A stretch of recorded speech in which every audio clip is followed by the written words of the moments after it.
Both silver and gold had tremendous months of January, with both of them reaching new all-time highs, with gold reaching $5,600 an ounce, while silver rose as high as $121 an ounce. But then in late January, they both fell, and fell pretty hard. Gold fell as high as 22% off its peak, while silver fell a tremendous 47% off its peak. Now, looking at publicly available information, I'm going to show that January was a pretty big month at the US Mint and at the bullion dealers. But what happened in February after the price dip? So if you want to know what your fellow stacker is doing, are they buying or waiting? Did people buy the same, less, or more? Stick around. I want to thank my channel sponsor, Summit Metals. So I've done multiple purchases of silver and gold at Summit Metals, but I did my first sale to a big online dealer when I sold some silver to them recently, and then I turned around and bought a gold coin. And so I could not have been more pleased with the process or the results. All right, so let's look at a good year. Januaries are always good months at the US Mint for various reasons. Part of it is that it's the New Year's resolutions, coin collectors as well as stackers, starting off a tube to stack the new year, or potentially filling a Dansko album. So I think there's always a good month for January, so that's a given. But then is February a good 1-2 punch for steady purchases of bullion? So in 2021, it was definitely a good year for both silver and gold bullion sales. So for the 1 ounce gold eagles in January of 2021, the US Mint made 191,000 1 ounce gold eagles, but then they followed it up in February with 121,000 1 ounce gold eagles. So basically February was 63% of the mintage of January. So February fell a bit from January, but Januaries are always good. Now for silver, in January 2021, the US Mint made 4.8 million silver eagles, and that was in the middle of the excitement of the first silver squeeze. So in February, they made 3.2 million silver eagles. So for that year, there was a great follow-up in February, and the US Mint made 67% of the silver eagles in February compared to January. So I think in a good year, when things are stable or the excitement is consistent over multiple months and the story is consistent over multiple months, then I think it can sustain at that level. So it's not going to be any better than that. So that's a good year. So where are we today? But did the gold buyers buy the dip? The 1 ounce gold eagles in January were 40,500. And then in February, there were 15,500. February of this year, the 1 ounce gold eagles were 38% of what they were in January. So a respectable amount, but not as good as a good year. So looking into that, I would say that there was support for January. There was some excitement to keep buying when gold was reaching all-time highs. But did the gold buyers buy the dip? I would say, based off of comparing it to 2021, I'd say the 1 ounce gold buyers, some did and some didn't. So it's not conclusive that they ran away from the falling price, but they didn't embrace it either.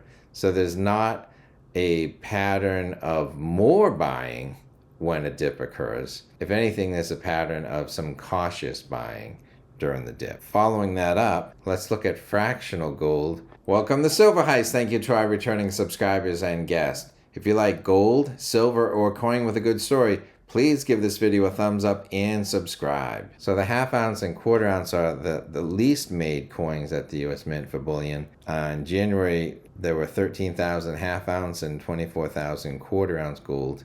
But then the half ounce, the following February, they made 2,000.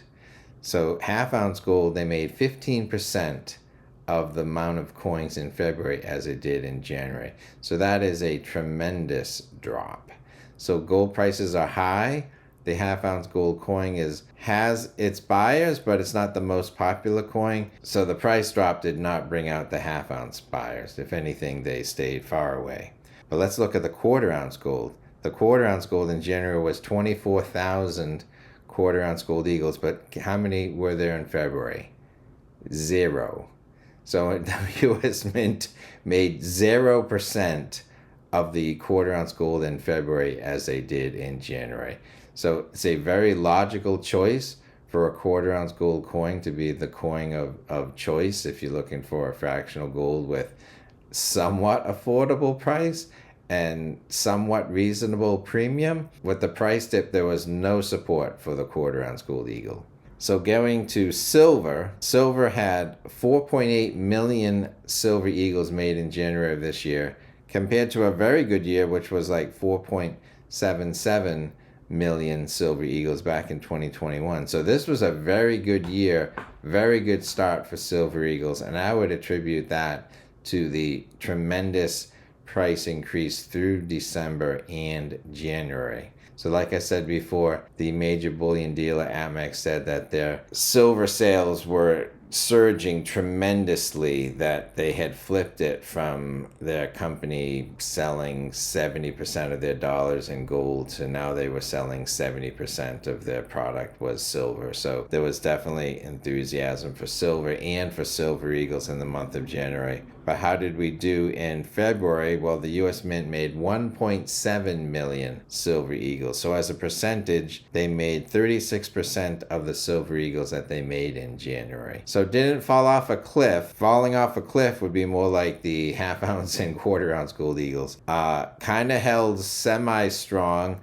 like the 1 ounce gold coins did. I would say silver buys do like a certain level of stability in the pricing, but everyone loves a surging price. So a surging silver price brings out all the buyers, but the next best thing for bringing out silver buyers, I think, is a more stable, consistent price. So I don't think there's a lot of evidence for strong, or definitely not evidence for increased support for silver during a dip. I think there's some support. So some stackers do and some stackers don't. And so I think it's okay to be in either camp. It's really what's best for you. But I would urge, or I would nudge you to consider just sticking to a plan. That if you bought in January, consider buying in February. And if you missed February, well, maybe buy in March. Because what are you waiting for? Are you waiting for silver to go back over 100? Are you waiting for it to fall further? Or are you waiting for it just to stabilize where it's at? So I think 4 or 5 weeks have happened since the big drop, and I think silver has had a chance to absorb that hit, and gold has also had a chance to absorb that hit. What coin held up the best from January to February? Well, we haven't talked about the 1/10 ounce gold eagle. The 1/10 ounce gold eagle, they made 60,000 coins in January. That's actually more coins than any other fractional gold, and that's actually more coins than the 1 ounce gold eagles. But then in February, they followed it up with 30,000 1/10 ounce gold eagles. The 1/10 ounce gold eagles held up 50% of their February production off of their January production. So of all the gold, of all the fractional gold and of the silver eagles, the 1/10 ounce gold eagle had the strongest February follow-up to a strong January start. So you could interpret that as people see